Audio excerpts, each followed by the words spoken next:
তো আজকে আপনাদের সাথে শেয়ার করব আলহামদুলিল্লাহ আমার ঘরে এত ফার্নিচার বা এত জিনিসপত্র থাকা সত্ত্বেও আমার ঘর কেন মেসি দেখায় না। ছোট একটা বাচ্চা আছে, তারপরেও সব জিনিস কেন এত পরিপাটি থাকে। তো আমার বাসায় সবসময় পরিপাটি রাখার জন্য যেগুলো জিনিস আমি ফলো করি সেগুলো আজকে আপনাদের সাথে শেয়ার করব। তো আসসালামু আলাইকুম এভরিওয়ান, আশা করি আপনারা অনেক ভালো আছেন। মাশাআল্লাহ, আমার একটা 2 বছরের শখের মেয়ে আছে, সারা রাতি জেগে থাকে। আজকে তাই ভাবলাম সকালবেলা রান্নাটা শেষ করে ঘুমিয়ে যাব। রাত 4টার দিকে আমার মেয়ে ইনায়াকে নুডলস বয়েল করে দিলাম, আমি আম কেটে খাইলাম। আর রান্না করেছে আজকে চিচিঙ্কা ভাজি ডিম দিয়ে, আর পাঙ্গাস মাছ ভুনা করেছি পেঁয়াজ বেশি করে দিয়ে হাত দিয়ে মেখে। কালকে রাতে আমি এতগুলা কাপড় ওয়াশ করেছি, সেগুলো আজকে আবার সব রোদে দিলাম।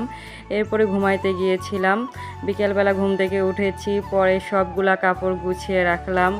এত প্যারা লাগে একসাথে এতগুলা কাপড় জমা হইলে সেগুলো আবার গুছিয়ে রাখতেও আর এক প্যারা। তো যখন আলমারিটা বানাইছিলাম ভাগ্যিস মাথায় এই বুদ্ধিটা এসেছিল, আমি এরকম হ্যাঙ্গার সিস্টেম করে নিয়েছিলাম, একসাথে অনেকগুলা কাপড় ঝুলিয়ে রাখা যায়। আমার হাজব্যান্ড এমনিতে অনেক অগোছালো একটা মানুষ, এই হ্যাঙ্গার সিস্টেম যদি আমি না করে নিতাম আমার সারাদিন এগুলা কাপড় ভাঁজ করতে সময় শেষ হয়ে যায়। তো এখানে আমার হাজব্যান্ডের যেগুলো কাপড় আছে সেগুলো সে রেগুলার ইউজ করে, আর যেগুলো অনেক সময় লাগে না সেগুলো আমি ওয়ারড্রোবে রেখে দেই।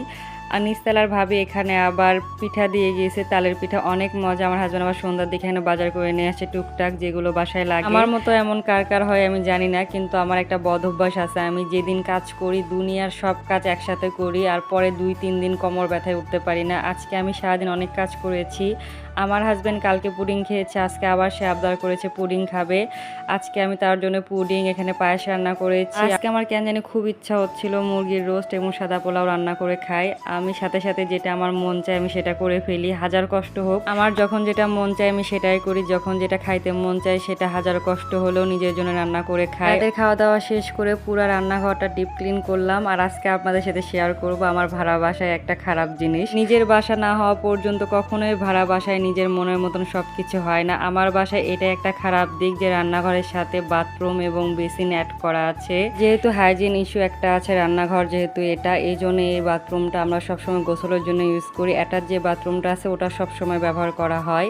আর কয়েকটা দিন ধরে নিউজ ফিডে দেখতেছি এই কিচেন র্যাকটা নাকি সবাই ভালোভাবে গুছিয়ে রাখতে পারে না। চলেন একটা আইডিয়া দেই, আমার মায়ের কাছ থেকে এই জিনিসটা আমি শিখেছি। আমার মায়ের কথা হলো যে সব জিনিস যখন কাজে লাগে না সেগুলো সবসময় রান্নাঘরে রাখবা না।